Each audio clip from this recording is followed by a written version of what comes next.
ಚಳ್ಳಕೆರೆ ತಾಲೂಕಿನ ದೊಡ್ಡೇರಿ ಸಮೀಪದಲ್ಲಿರುವಂತಹ ಶ್ರೀ ಸಿಂತಲು ಪಾಪಮ್ಮ ದೇವತೆಯ ದೇವಾಲಯ ದರ್ಶನಕ್ಕೆ ನನ್ನಿವಾಳ ಗ್ರಾಮ ಪಂಚಾಯತ್ ವ್ಯಾಪ್ತಿಯ ಬುಡಕಟ್ಟು ಮ್ಯಾಸನಾಯಕರ ಹಟ್ಟಿಗಳ ಭಕ್ತಾದಿಗಳು ಪಾದಯಾತ್ರೆಯ ಮೂಲಕ ಸೋಮವಾರ ಬೆಳಗ್ಗೆ 6 ಗಂಟೆಯಿಂದಲೇ ತಮ್ಮ ಹಟ್ಟಿಗಳಿಂದ ಪಾದಯಾತ್ರೆ ಮೂಲಕ ಸಿಂತಲು ಪಾಪಮ್ಮ ದೇವತೆಯ ದರ್ಶನಕ್ಕೆ ತೆರಳಿದರು.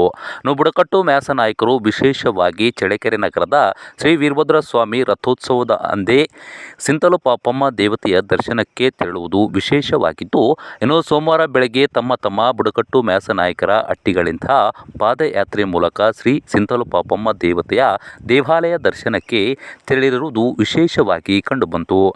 ಚಳ್ಳಕೆರೆ ತಾಲೂಕಿನ ನನ್ನಿವಾಳ ಗ್ರಾಮ ಪಂಚಾಯತ್ ವ್ಯಾಪ್ತಿಯ ನಿಂಗ್ಲೋರಟ್ಟಿ, ಬಂಗಾರದೇವರಟ್ಟಿ, ಕರಿಕಾಟ್ಲಟ್ಟಿ, ರತ್ನಗಿರಿ, ಚಂದ್ರಗಿರಿ ಹಾಗೂ ಸುಳ್ಳಟ್ಟಿ ಹಾಗೂ ನಕ್ಲಾರಟ್ಟಿ ಸೇರಿದಂತೆ ಮುಂತಾದ ಹಟ್ಟಿಗಳ ಬುಡಕಟ್ಟು ಮ್ಯಾಸನಾಯಕರ ಜನರು ಸೋಮವಾರ ಬೆಳಗ್ಗೆಯಿಂದಲೇ ತಮ್ಮ ಹಟ್ಟಿಗಳಿಂದ ಬಣ್ಣದ ಸೀರೆ ಹಾಗೂ ಪುರುಷರು ಬಿಳಿ ಪಂಚೆ ಹಾಗೂ ಬಿಳಿ ಶರ್ಟ್ ಹಾಕಿಕೊಂಡು ಪಾದಯಾತ್ರೆ ಮೂಲಕ ಶ್ರೀ ಸಿಂತಲು ಪಾಪಮ್ಮ ದೇವತೆಯ ದರ್ಶನಕ್ಕೆ ತೆರಳಿದ್ದು ವಿಶೇಷವಾಗಿ ಕಂಡುಬಂತು. ಚಳ್ಳಕೆರೆ ತಾಲೂಕಿನ ನನ್ನಿವಾಳ ಗ್ರಾಮ ಪಂಚಾಯತ್ ವ್ಯಾಪ್ತಿಯ ಬುಡಕಟ್ಟು ಮ್ಯಾಸನಾಯಕರಿಂದ ವಿಶೇಷವಾಗಿ ಪಾದಯಾತ್ರೆ ಮೂಲಕ ಶ್ರೀ ಸಿಂತಲು ಪಾಪಮ್ಮ ದೇವತೆಯ ದೇವಾಲಯ ದರ್ಶನಕ್ಕೆ ತೆರಳಿರುವುದು ವಿಶೇಷವಾಗಿ ಕಂಡುಬಂತು. ಎಲ್ಲಿ ಹೋಗ್ರಿ ನೀವು? ಯಾವ ದೇವ್ರಾಗ? ಯಾವ ದೇವರು ಗೊತ್ತಿಲ್ಲ.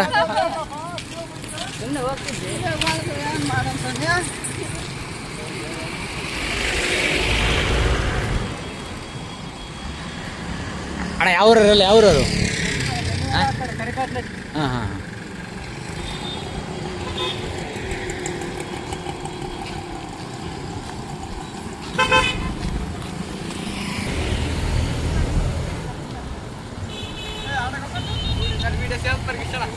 ನಮ್ಮದು ಸಂಸ್ಕೃತಿ.